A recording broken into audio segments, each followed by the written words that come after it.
سپاس درود و شادباشه بی‌نهایت زیاد به همه آن مردمی که این وسط در این کاشانه زیبا در این درگاه مبارک زیدور و نزدیک قدم رنجه کرده.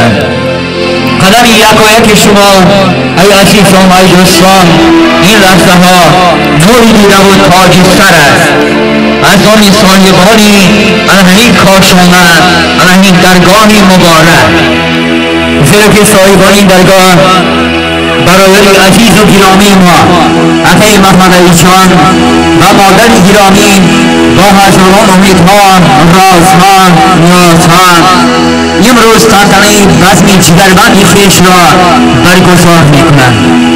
پس برخونده‌ترین روز این شام زیبا برایشان همین لحظه ها باشد. گروه برگ پایانداز این دم بیا و زندگی آغاز این دم. عزیزان مرحبا بر توی مایان در دل بر شمایان باز این دم.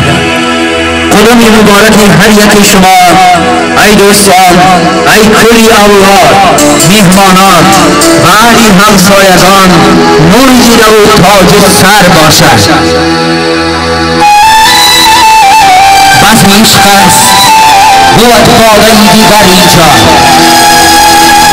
گردش رنگ بود گردش ساغر اینجا گلشن آتش صافی گوهران موج صفاست سبزه آینه از خاک کشد سر کشد. این همه مهر و محبت ها این همه صداقت ها این همه عالم هستی انسانی امروز در این کاشانه زیبا حکمران است در استقبال دوستان مهمانان.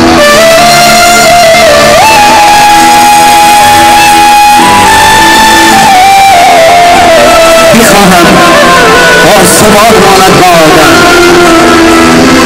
زمین گلفشان ماند با آدم میخواهم از همه تیر و کمان ها فقط رنگین کمان ماند با آدم.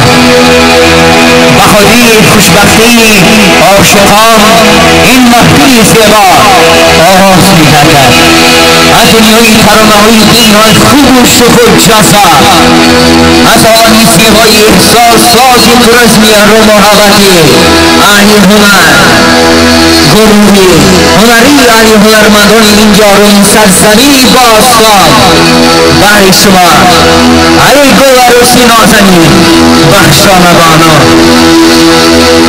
ای آقای زیبایی ای والدین گرامی ای پدر ای مادری که با هزاران امید و آرزوها جگربند را بابایی رساندید. از جشن جگربند فرخنده باشد برای شامی زیبا برای همگان و همگان.